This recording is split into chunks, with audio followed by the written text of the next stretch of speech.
All right, Brigitte LaPointe-Dunham here for my CEO update. Happy October, everyone. Happy fall. Happy pumpkin spice season. I know I'm excited for that. I'm sorry. But no, it's an exciting time for KBIC, and why? Because it's budget season. What does that mean? It means our fiscal year is starting. We start our fiscal year on October 1st every year. So right now, all of our department heads are meeting with Tribal Council and presenting their fiscal year 23 budgets to them. And while this can be a dreaded time for many, me as CEO, I find it a really exciting time. I think it's so exciting to hear about all the programs and services that we currently offer, the new ideas that the directors come up with. And through those conversations come community building ideas, ways to improve our community, ways to improve our services and programs.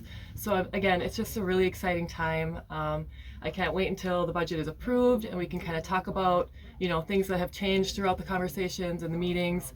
And it's just been a really good time. Council has been in a very good mood, and it's always good when they are, and they've been very, very honest with our directors and asking, a lot of questions, and it's just been, again, a really great time. So more to come on that, probably my next update, but just wanted to put that out there right now.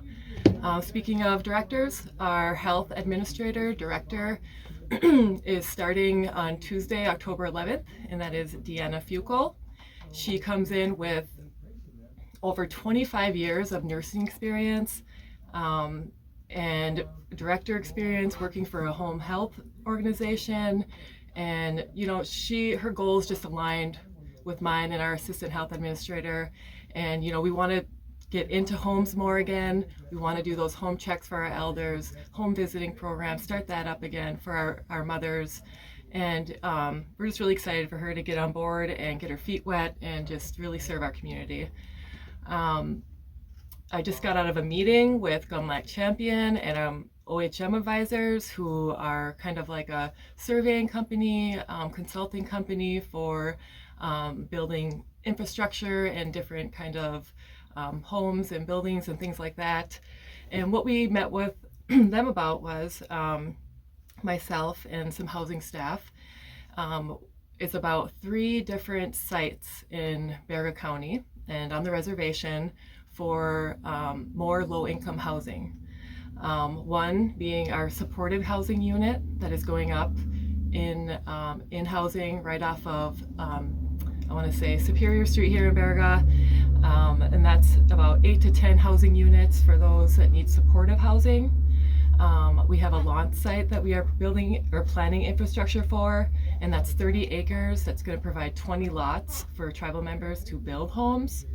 And then we have a Baraga site that is 40 acres right off of 5th Street, downtown Baraga, and that's going to provide another, I think, up to 20 homes, low-income housing for our community members. So again, exciting stuff happening in our housing department, and just really, it's really the first steps in this. But again, just having that vision, listening to Doreen Blaker, our housing director, and her vision for providing more housing in our community is just, it's an awesome time.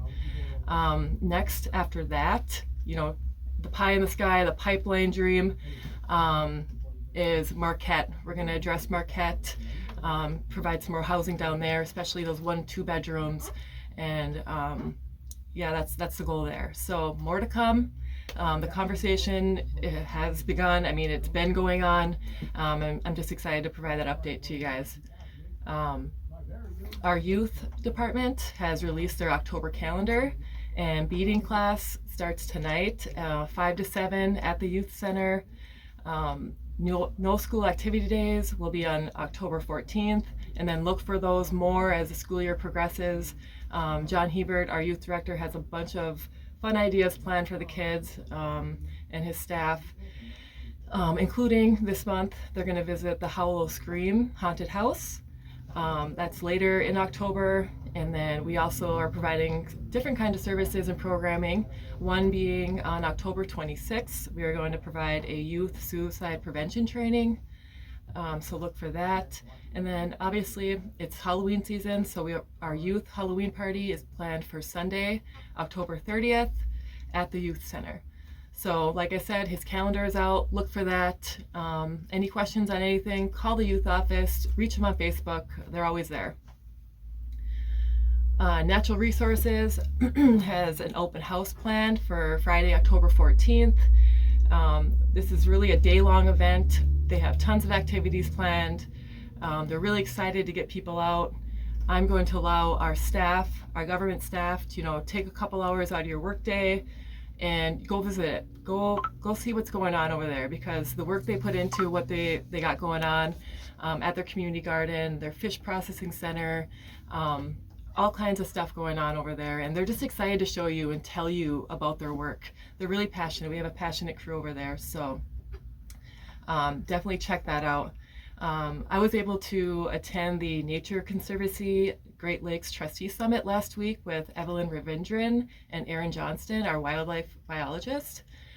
Evelyn, she's our Director of Natural Resources. She gave the opening remarks for the summit, and she spoke nicely about our treaties, the history of KBIC, and the importance of taking care of our environment for the next 7 generations. It was just it sparked me. I was motivated, and everyone was really excited for us to be there, which was really welcoming.